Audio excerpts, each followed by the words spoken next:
रक्षक प्रतिष्ठानने गुटख्याविरुद्ध अवैध गुटख्यावरती मोहीम उघडली. 15/12/2025 रोजी माननीय SP साहेबांना निवेदन दिलं होतं की तात्काळ सातारा जिल्ह्यातील गुटखा बंद करावा.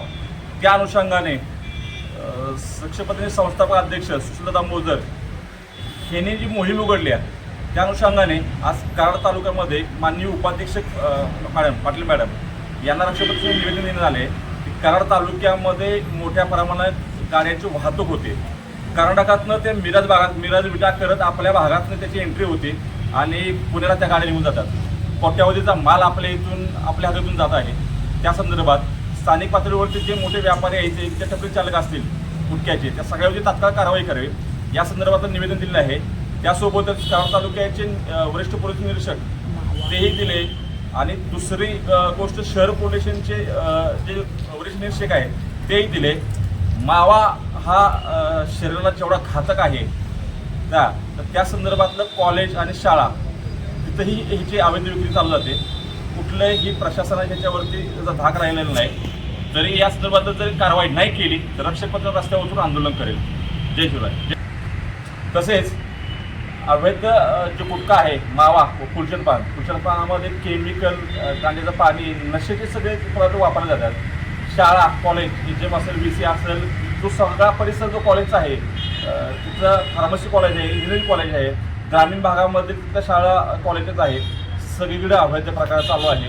पोलिसांनी हे गांभीर्याने घेऊन त्याच्यावर तात्काळ कारवाई करावी व माननीय नहळी झिरवळ साहेब जे मंत्री आहेत त्यांनी पण याचा संदर्भातला आदेश काढला आहे की तात्काळ बंद करण्यात यावं.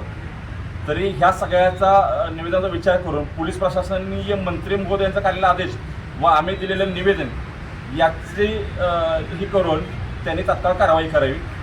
जय महाराष्ट्र. आता मंत्र्यांनी जो आदेश काढलेला आहे मोकांतर्गत कारवाई करावी त्यांच्यावर गुटखा व्यावसायिकांच्यावर. तर आपल्या कराड तालुक्यात असे भरपूर व्यापारी आहेत काय तर त्या संदर्भात तुम्ही आत्तापर्यंत काय कारवाई झालेला असं बघितलंय का? कुठल्याही गुटखा व्यापार किंवा मावा के ह्याच्यावर कुठल्याही कारवाई दिसत नाही. काही छोटी मोठी कारवाई होत जातात पण ज्याच्यावरती वारंवार गुटख्याच्या संदर्भात केसेस झालेले आहेत अशा सगळ्यांची यादी काढावी आणि त्याच्यावरती जसं मंत्र्यांनी आदेश दिले की मोका लावून की अशा लोकांवरती मोका लावावा त्यांनी. एवढीच आम्ही रक्षक प्रतिष्ठान मागणी करत आहे. जर आरोपी जर गावले असे गुटखा विकताना किंवा मावा विकताना किंवा काय असं फुलचंद पान म्हणला तुम्ही अशा पद्धतीत गावले तर त्यांच्यावर कोणत्या पद्धतीत कारवाई करायला लावाल तुम्ही?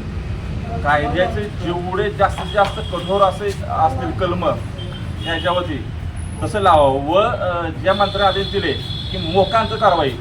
अहो गुटख्यावाल्याला एकाला मोका लावला ना अख्खा जिल्हा सुधरल. जर पोलीस प्रशासनानं मनात आणलं ना तर काही करू शकते. जसं म्हण असते की मंदिराची बाहेरची चप्पल बी उचलू शकत नाही एवढी दहशत एवढी भीती पोलिसांची राहिली पाहिजे. अशा प्रकारची कारवाई ह्या व्यापारावरती आणि गुटख्यावरती विक्री करणाऱ्यावरती करायला पाहिजे.